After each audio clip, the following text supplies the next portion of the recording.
also to introduce the next sessions, which deals with a very important aspect, specific energy consumption.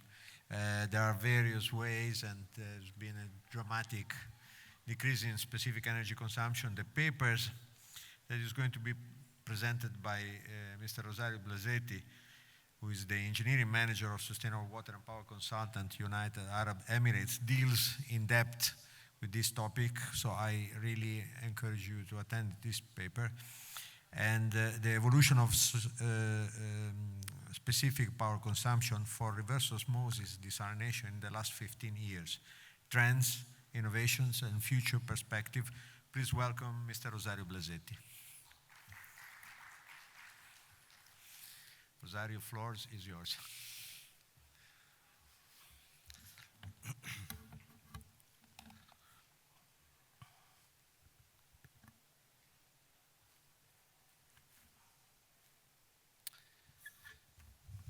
Good morning, everybody. So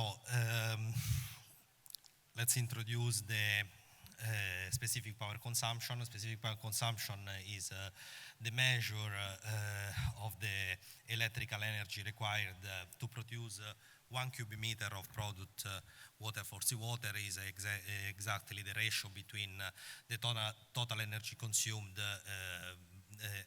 by the total water produced. The specific power consumption is the largest operational cost in reverse osmosis desalination. As you can see in this slide, the baseline of the specific power consumption in the period between 2010-2015 in the Middle East is about 3.5-4 kilowatt-hour per cubic meter, and in the last 5 years of the last decade is approximately 3 to 3.5 kilowatt-hour per cubic meter. The challenge is to reduce the specific power consumption shall be found in the membrane fouling, the limited energy recovery technology. So the reduction in specific power consumption is driven by 3 main factors. So the technology advancement, such as high permeability of the membranes and the energy recovery device, operation optimization through advanced control, process control system, and let's say better pretreatment processes, and then increase the research and the development with the focus on reducing the carbon footprint of the desalination application by continuing to push the innovation and the innovation in this specific area. So we can make the application more sustainable and more even more efficient. Sorry. Here we can see a chart reporting the contribution of the drivers to the SPC reduction. As you can see, the main percentage is about the energy recovery device, 36%. Then we have the membrane advanced technology, 29%. Process optimization and control, 21%. Others factor are representing the 14%. Other factors are, for example, the difference of salinity between the source of water or the coupling with renewable energy. Going in detail. It's not working.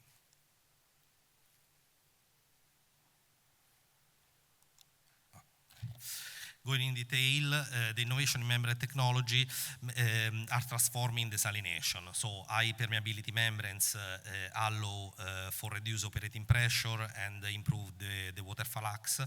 And additionally, surface treatment like anti-fouling and anti-scaling coating extend the membrane lifespan, reducing the maintenance.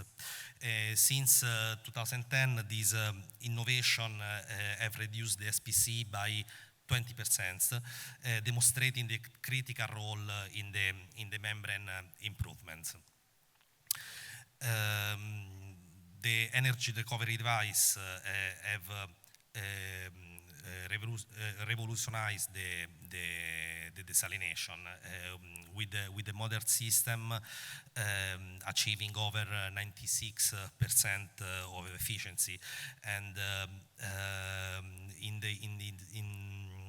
the year alone has have contributed to reduce the SPC by 1 kWh per cubic meter. Here in this chart you can see the evolution of the energy recovery efficiency. In 2010 we're about 85%, in 2015 around 90%. Actually we are in the 95-96% of efficiency. So process optimization are vital for enhancing desalination efficiency. Advanced control system powered by real-time monitoring by AI allow for precise adjustment for pressure and flow rate, improving the performance. Meanwhile, improved pre-treatment processes help to remove organics and particles, reducing the membrane fouling and scaling.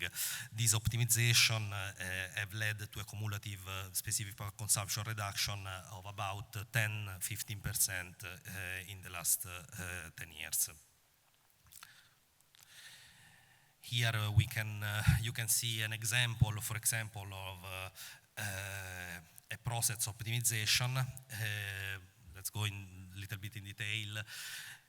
The typical configuration for the second pass reject recirculation is considering a recirculation on the suction of the booster feed pumps, but an alternative configuration for saving energy can be to recirculate this brine reject that has a residual pressure of 7 to 12, 15 bars after the booster pump. So in this way we can reduce the flow of the booster pump, saving the energy of the booster pump, and maybe an installation of a recirculation pump that can take advantage on of the residual pressure, and then this recirculation pump can be used only when the pressure is too low to adequate the pressure to the booster pump discharge.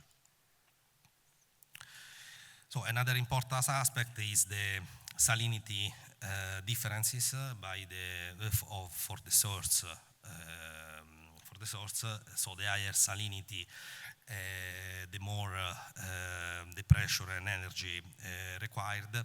For example, in different regions, we have here in the Middle East, we have Red Sea, Arab Gulf, and Arabic Sea with different salinity. So you can see the trend of the SPC for the Red Sea is about 2.5, 2.7 kWh per cubic meter. For Arab Gulf, about 2.7, 3.1, depends on the location. And Arabic Sea also is 2.7, 3, depends on the location.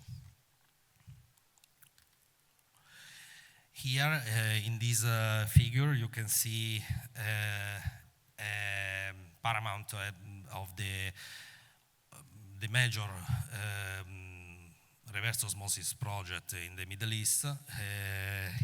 You can see from the evolution from 2010 to 2022, 2023, and you can see the trend of reduction of the SPC from 3.3, 3.5 up to the actual 2.7, 2.6 that we have in some desalination plant. Here you can see the trend of the main drivers and the contribution to the reduction of the SPC from the 1970 to up to today. You can see that we are always going to gain a small amount, but a significant amount of SPC saving. This is reflecting in the water price. So for sure, if the trend of the SPC is going down, also the water price is going down. We are expecting now. Actually, we are in the range of 0.5, 0.6 US dollar per cubic meter. The trend, if we follow this trend, maybe we can arrive to 0.4, 0.5 in 2030. So an important aspect for the specific power consumption is the impact of the global warming. So rising the temperature, the seawater temperature reduce the water viscosity, which can lower the energy consumption by 3-5% in warmer climates. However, this also increase the membrane fouling, scaling, so leading to operational challenges. Additionally, the rising of the sea level can cause the seawater intrusion in the coastal region, and this is affecting the SPC, for example, for the brackish water desalination. Another aspect are the extreme weather events, such as storms. These also damage desalination infrastructure, resulting in increased downtime and maintenance cost.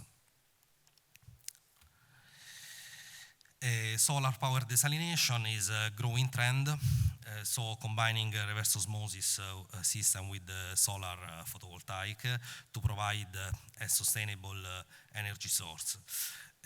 This is particularly beneficial for off-grid solution in remote and arid region. The key benefits are clear, so reduce the carbon emission and stable operational cost. So the energy storage system, such as batteries, ensure continuous operation even when the sun is shining. So the hybrid system combining solar with grid power also enhance the reliability and efficiency. Actually, the contribution of the solar energy is around 10%, 12%. We are expecting in this year to reach the 15%, and maybe the goal is to reach in 2030 a sharing of at least 30%. Looking ahead, emergency technology are shaping the future of desalination. So hybrid system combining reverse osmosis with renewable energy will drive sustainability with biomimetic and graphene-based membranes, so promising improvement in efficiency. So the target SPC for seawater desalination is to reach, is a dream, 2 kilowatt-hour per cubic meter, but in 2030. But sustainability remain the key focus, with the force to integrate solar and wind energy or any renewable energy to reduce the specific power consumption, and also so the next let's say, perspective is to reduce the chemical use in pretreatment processes, moving desalination closer to a more eco-friendly future.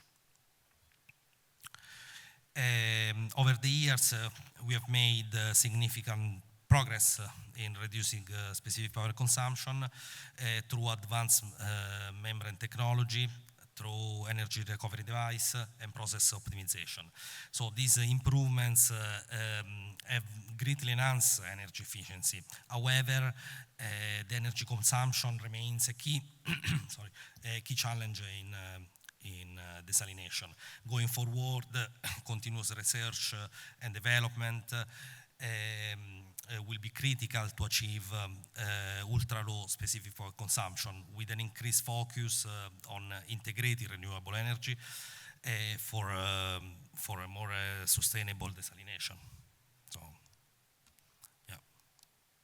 yeah, thank you. So I finished. So